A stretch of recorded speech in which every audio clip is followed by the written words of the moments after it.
Good morning, students and my dear friends. I'm Dr. Shalini Shukla, and today is 7th of July 2022, Thursday. Motivation of the day is be patient with yourself. Self growth is tender. It's holy ground. There is no greater investment. In today's discussion, we are going to cover these articles. So let's start with article number 1 given on page number 1 of Business Standard. RBI eases rules to stem rupee fall, boost foreign inflows. So couple of month से हम देख रहे हैं कि जो Indian rupee है वो continuously fall करता जा रहा है अगेंस्ट यूएस डॉलर, और इसका रीज़न भी हमने कई बार डिस्कस किया है।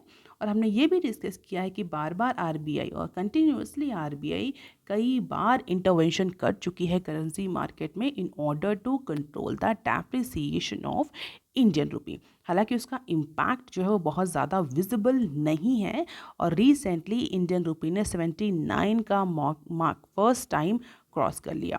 तो इसीलिए आरबीआई ने कुछ सीरीज ऑफ मेजर्स अनाउंस किए हैं in order to attract the foreign flow, क्योंकि इस समय जो इंडियन रुपी फॉल कर रहा है उसका बहुत बड़ा रीज़न है कि इंडिया से जो ओवरसीज़ इन्वेस्टमेंट है, फॉरेन इन्वेस्टमेंट है, वो एग्जिट कर रहा है, जिसकी वजह से डॉलर की डिमांड बढ़ रही है और इंडियन रुपी की सप्लाई बढ़ रही है और इंडियन रुपी कंटिन्यूसली डेप्रिशिएट करता जा रहा है। तो इसीलिए रिजर्व बैंक ऑफ इंडिया ने कुछ सीरीज ऑफ मेजर्स लिए हैं जिससे कि फॉरेन फ्लो को, फॉरेन इन्वेस्टमेंट को अट्रैक्ट किया जा सके, just to protect the local currency amid the depleting foreign exchange reserve. क्योंकि बार बार आरबीआई इंटरवेंशन नहीं कर सकती करेंसी मार्केट में, क्योंकि that require the foreign exchange reserve. और बार बार इंटरवेंशन करने से क्या हो रहा है, इंडिया का जो फॉरेन एक्सचेंज रिजर्व है वो डिप्लीट हो रहा है, वो डिक्रीज हो रहा है, वो कम हो रहा है। इसीलिए आरबीआई ने कुछ मेजर्स अनाउंस किए हैं जिससे कि फॉरेन इन्वेस्टमेंट को, फॉरेन फ्लो को अट्रैक्ट किया जा सके, और जो local currency, the Indian currency जो है जो कंटिन्यूसली डेप्रिशिएट हो रही है उसको थोड़ा सा स्टेबलाइज किया जा सके। अगर इंडिया के फॉरेन एक्सचेंज की बात करें तो जब से रशिया ने यूक्रेन का इन्वेजन स्टार्ट किया, मींस लेट फरवरी से, तब से जो इंडिया का फॉरेन एक्सचेंज रिजर्व है वो अप्रॉक्सीमेटली $38 बिलियन डिक्रीज कर चुका है और $600 बिलियन के नीचे पहुंच गया है। और आरबीआई फ़िलहाल के लिए ये नहीं चाहता कि इस समय जबकि इन्फ्लेशन बहुत ज़्यादा हाई है, इस समय इंडिया का फॉरेन एक्सचेंज रिजर्व जो है वो बहुत ज़्यादा डिप्लीट करे, बहुत ज़्यादा कम करे। क्यों? क्योंकि इंडिया की डिपेंडेंसी इंपोर्ट्स को लेकर के बहुत ज़्यादा है, स्पेशली क्रूड ऑयल और एनर्जी के सेक्टर में। और अगर फॉरेन एक्सचेंज रिजर्व डिप्लीट करता है इसी स्पीड से, तो इंडिया को अपने इंपोर्ट्स बिल पे करना बहुत ज़्यादा चैलेंजिंग हो जाएगा। And that is Y RBI on Thursday announced a certain measures. और इन मेजर्स को अनाउंस करते समय आरबीआई ने ग्रोथ प्रोस्पेक्ट पर भी ध्यान रखा है। ऐसा नहीं है कि सिर्फ और सिर्फ इंडियन रुपी की जो वैल्यू डेप्रिशिएट हो रही है उसको ध्यान में रखते हुए ये मेजर्स लिए गए हैं।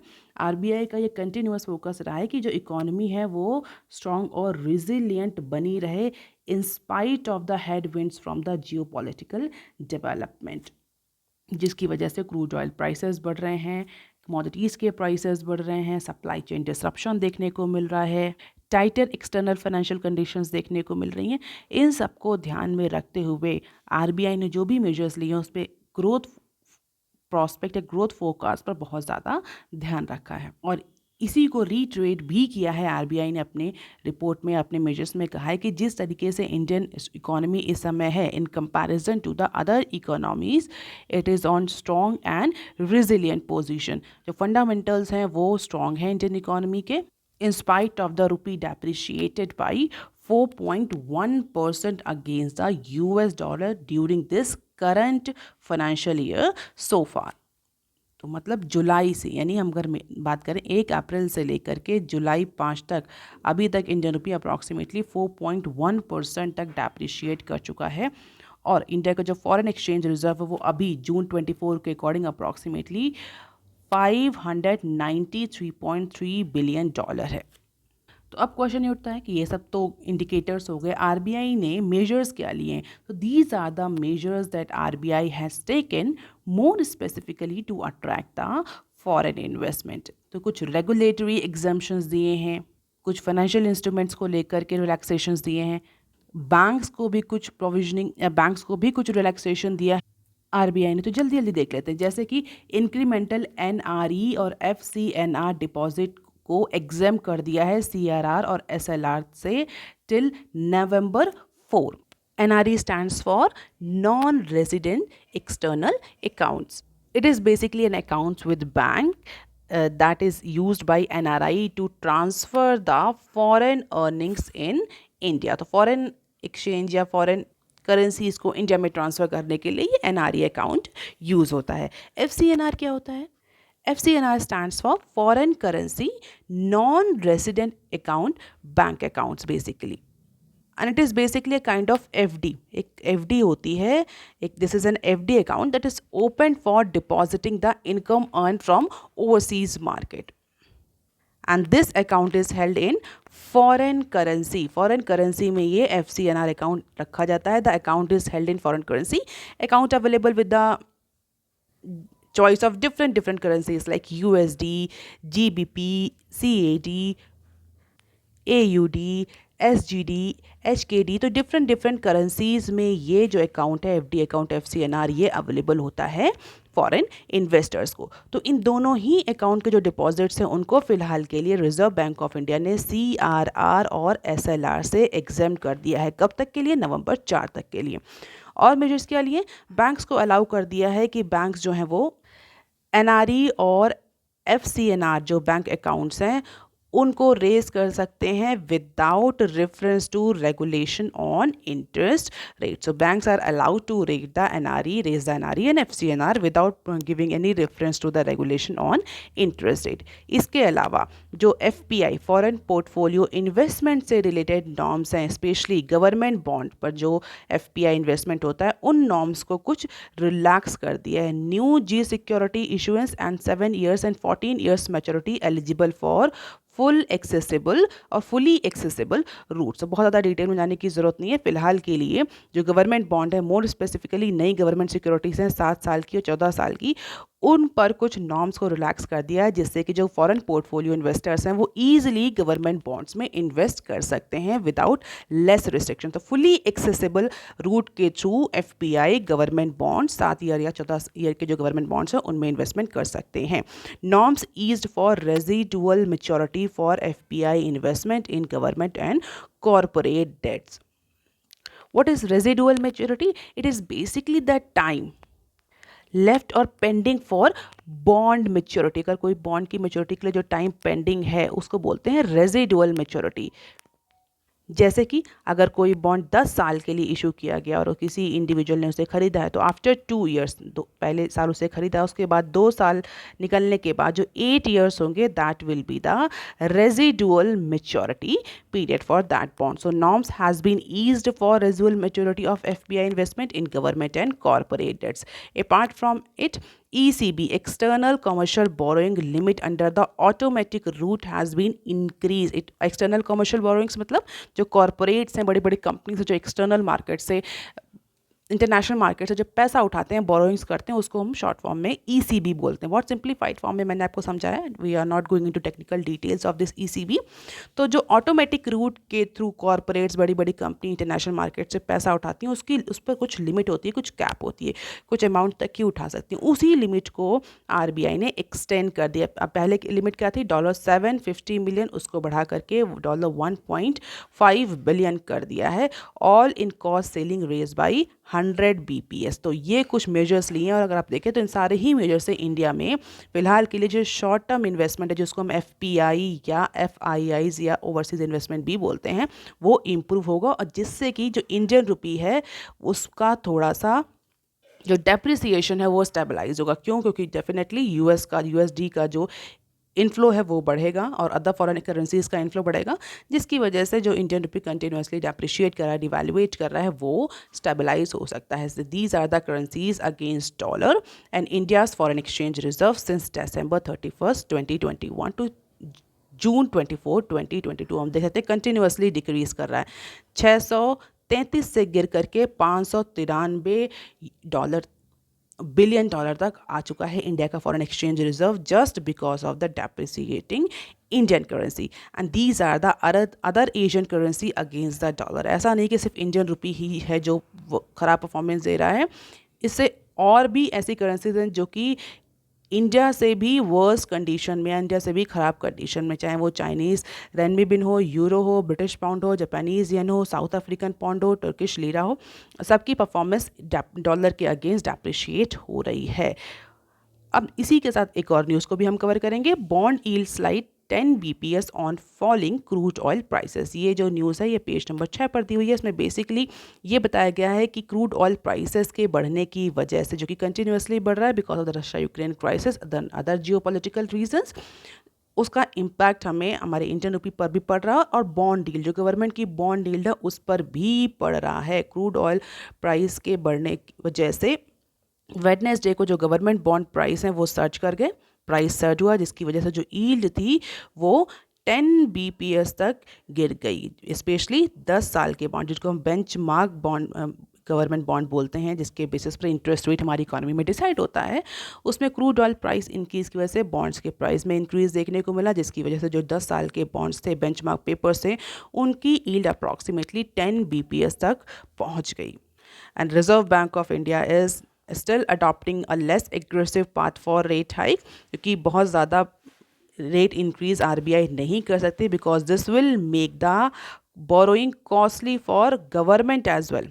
तो इसलिए बहुत ज़्यादा या एग्रेसिव इंटरेस्ट रेट हाइक पर RBI नहीं जा सकती, क्योंकि RBI को इकोनॉमिक कंडीशंस को भी ध्यान में रखना है, क्योंकि अगर इंटरेस्ट रेट महंगा होगा तो इकोनॉमी में इन्वेस्टमेंट, एक्सपेंडिचर, डिमांड सब फॉल करेगी और इकोनॉमिक ग्रोथ जो है वो सफ़र करेगी। That is why RBI is adopting measures in phased wise manner. अब देख लेते हैं article number 2 that is given on page number 1 of business standard. Government list rule on disbursing ₹1 trillion capex fund to states. इस year के budget में, अगर आप regularly news analysis follow कर रहे हैं तो आपको पता होगा कि इस साल के बजट में गवर्नमेंट ने स्टेट्स को loan free, interest loan free और interest rate free loan provide करने का प्रॉमिस किया था, just to promote the infrastructure development and capital expenditure in the state. So center ने जो 1 trillion interest free capex loan provide करने की बात करी थी, इस साल के बजट में उसकी रूपरेखा तैयार हो गई है, उसकी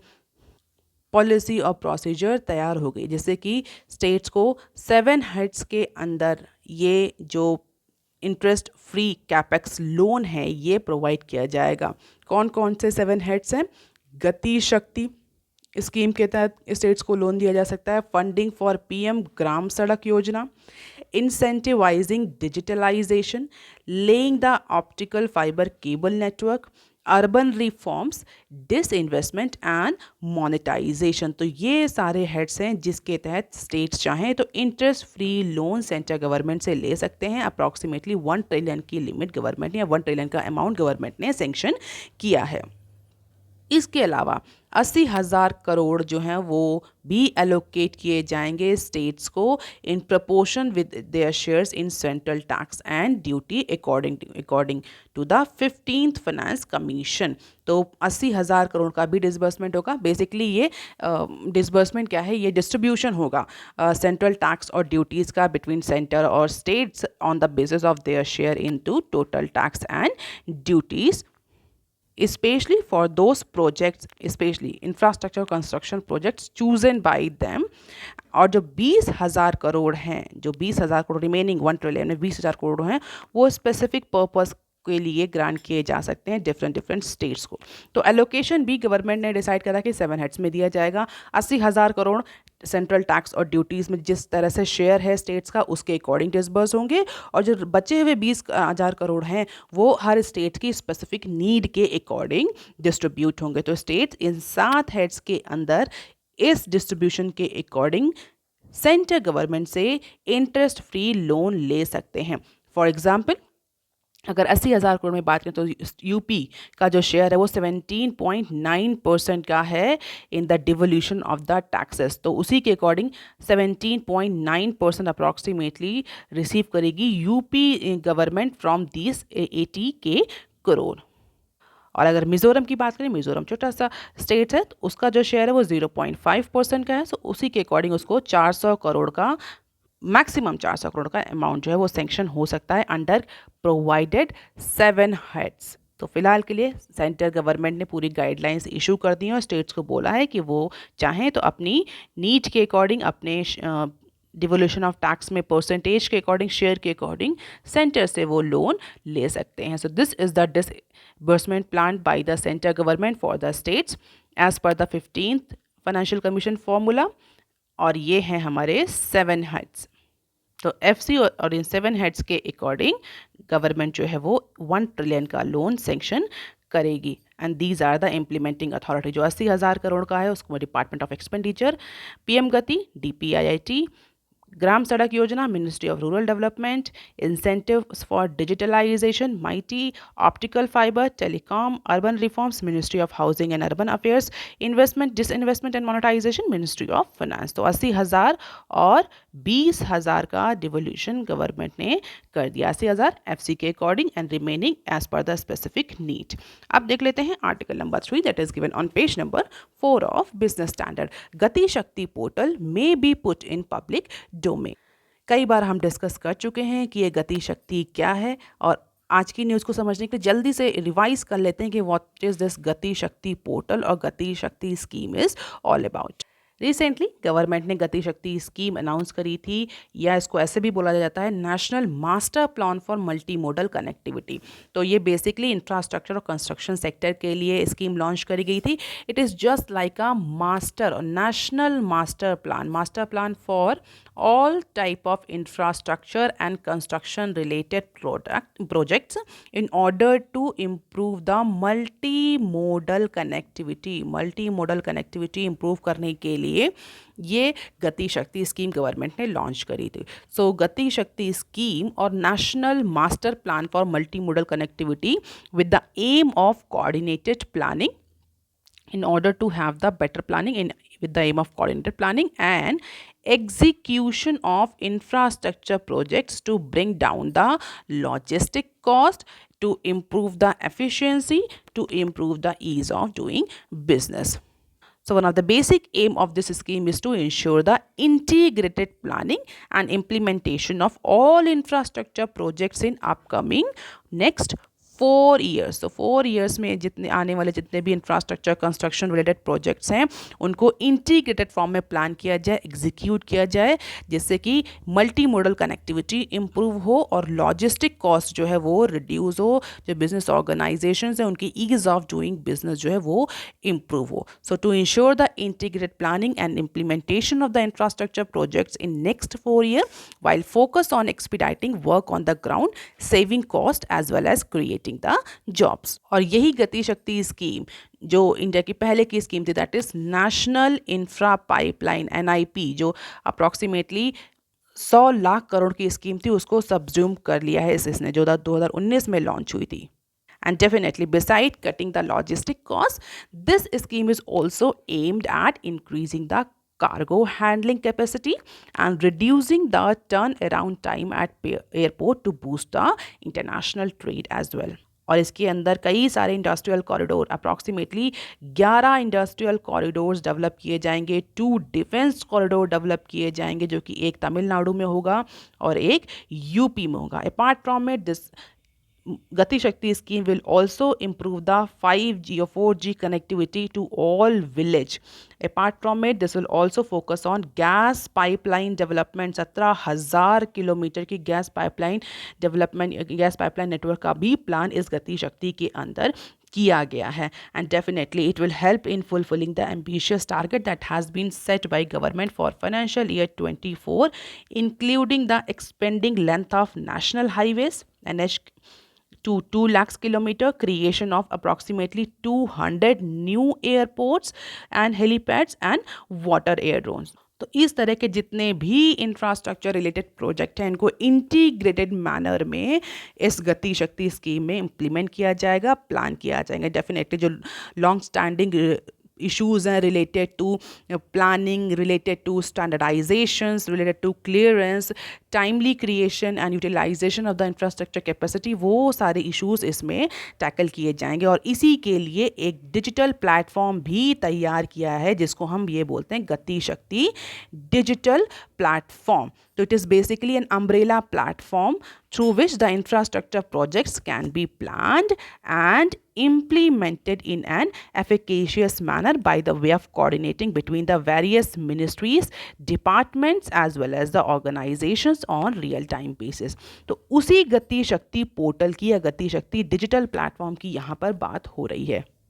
अभी तक जितना भी जो गति शक्ति मास्टर प्लान था, जो गति शक्ति पोर्टल था, ये जितनी गवर्नमेंट मिनिस्ट्रीज़ हैं, ऑर्गेनाइजेशंस हैं, डिपार्टमेंट्स हैं, उनके लिए ओपन था। But now central government is considering releasing of this गति शक्ति national master plan in public domain, the commerce and industry ministry said on Tuesday. तो प्राइवेट सेक्टर्स को भी ऑन बोर्ड लाना चाहती है government. So At the moment, only central government ministries department can access this portal for execution of infrastructure projects in time-bound manner. But now, government is working on the guidelines for making this portal public, जिसके लिए protocols भी तैयार किए जा रहे हैं specially for private users, क्योंकि private user का एक्सेस जो है वो क्रूशल है, specially related to data security concern. तो इसीलिए गवर्नमेंट चाह रही है कि पहले लॉन्च करने से पहले प्रोटोकॉल्स तैयार कर लिए जाएँ। हालांकि बहुत ज़्यादा डेलिब्रेशंस चल रहा है मिनिस्ट्रीज़ के बीच में, रिव्यू मीटिंग्स भी चल रही हैं कॉमर्स एंड इंडस्ट्री मिनिस्टर के साथ कि क्या पीएम गति शक्ति जो है पोर्टल है उसको लॉन्च किया जा सकता है प्राइवेट के लिए, प्राइवेट सेक्टर के लिए, क्या उसको प्राइवेट सेक्टर के लिए यूज़ किया जा सकता है, क्योंकि इसमें सिक्योरिटी से लेकर के डेटा कंसर्न भी इन्वॉल्व हैं। अभी तक over 900 data layers updated by central ministries and approximately 316 essential layers by state and union territories has been developed into this portal and shared to the proposed projects। So let's see, अगर ये guideline proposal और review meeting successful होती हैं तो गति शक्ति जो portal है उसको फिर प्राइवेट सेक्टर भी और पब्लिक भी एक्सेस कर पाएगी। अब देख लेते हैं some other news clips. SpiceJet gets DGCA notice over snack. तो डीजीसीए ने वेडनेसडे को स्पाइस जेट को शो कॉज नोटिस सेंड किया है। किस लिए? इन ऑर्डर टू जस्टिफाई और इन ऑर्डर टू आंसर और in order to be explainable for its failure to establish safe, efficient and reliable services recently।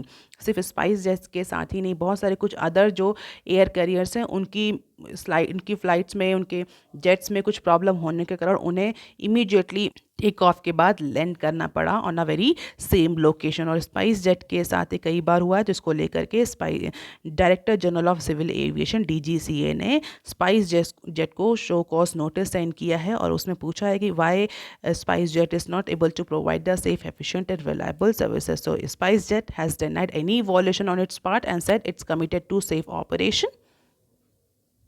हालांकि लास्ट 24 आवर्स में spice jet ने approximately 3 snacks report किए हैं। जो उसकी एयरलाइंस है उसने 3 स्नैक्स रिपोर्ट किए हैं, जिसको लेकर के इमीडिएटली डीजीसीए ने नोटिस दिया है कंपनी को। लेट्स सी कंपनी क्या रिप्लाई करती है। अब देख लेते हैं next clip. Centre may drop on discom licensing. So one of the very much controversial or contentious proposal in the draft amendment of Electricity Act 2003 Electricity Act 2003 में government जो है वो अमेंडमेंट प्रपोज कर रही है और उसके लिए ड्राफ्ट सेट कर रही है। और उसमें एक सबसे बड़ा जो इशू जो उनको बोल सकते हैं कंटेंशियस इशू है, कंट्रोवर्शियल इशू है, उसको लेकर गवर्नमेंट थोड़ा सा सेंसिटिव हुई और ऐसा कहा जा रहा है government may likely to drop this particular controversial issue।